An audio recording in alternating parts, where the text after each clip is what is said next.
जय हिंद मेरे प्यारे छात्रों। आज आप लोग को न्यू मॉडल पेपर लेके आ गए हैं। 2025 में मैट्रिक के फाइनल एग्जाम देने वाले हैं, तो प्लीज़ इस वीडियो को जरूर पूरा देखिए और चैनल पर नए तो जरूर सब्सक्राइब कर लीजिए। MVVI सारा ऑब्जेक्टिव क्वेश्चन है। चलिए देखिए, साइंस का आप लोग के लेकर आए हैं। चलिए प्रश्न नंबर 1 देखिए। 1 नंबर प्रश्न करा कि प्रकाश की किरण गमन करती है सीधी रेखा में, टेढ़ी रेखा में, किसी भी दिशा में, किनमें से कोई नहीं। तो आप लोग याद रखिएगा, प्रकाश की जो किरण हमेशा सीधी रेखा में गमन करती है। 2 नंबर प्रश्न करा कि प्रकाश का वेग होता है न्यूनतम। तो प्रकाश के वेग निर्वात में होता है कि जल में, कि वायु में, कि कांच में। तो आप लोग याद रखिए, सबसे कम होता है जो कांच में होता है और सबसे अधिक होता है निर्वात में। निर्वात में होता है 3 × 10⁸ मीटर प्रति सेकेंड होता है। चलिए 3 नंबर प्रश्न करा कि मोटर गाड़ी के चालक के सामने लगा रहता है उत्तल दर्पण कि अवतल दर्पण, कि उत्तल लेंस की उत्तल लेंस। तो आप लोग याद रखिएगा, उत्तल दर्पण लगा रहता है।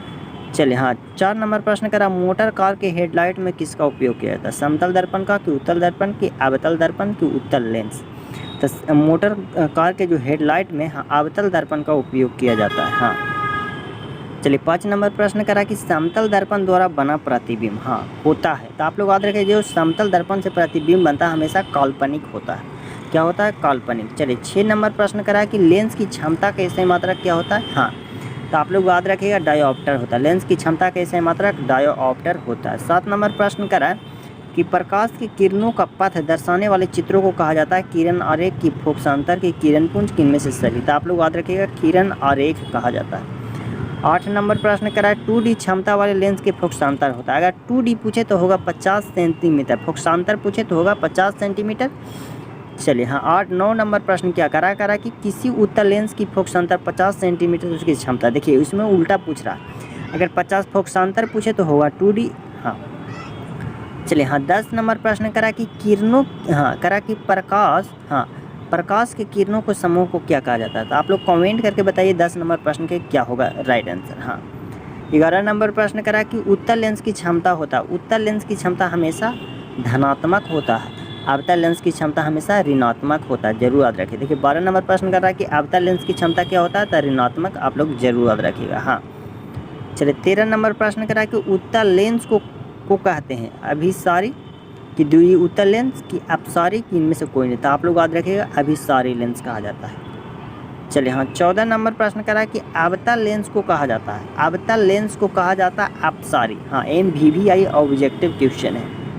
15 नंबर प्रश्न करा कि निम्न से कौन सा पदार्थ लेंस बनाने के लिए प्रयुक्त नहीं किया जाता। आप लोग कमेंट करके बताइए प्लीज 15 नंबर प्रश्न के राइट आंसर। 16 नंबर प्रश्न करा किस दर्पण से हमेशा वस्तु से छोटा प्रतिबिंब बनता। किस दर्पण से। तो आप लोग याद रखिए, उत्तल दर्पण।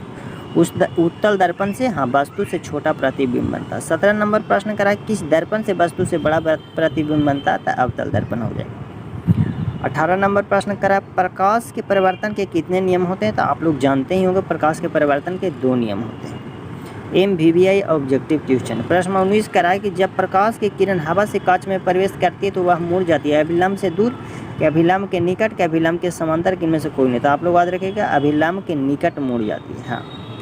20 नंबर प्रश्न करा फोटोग्राफी कैमरा का भी दृश्य। फोटोग्राफी कैमरा का भी दृश्य जो होता है आप लोग याद रखिएगा, उत्तल लेंस का होता है, उत्तल लेंस।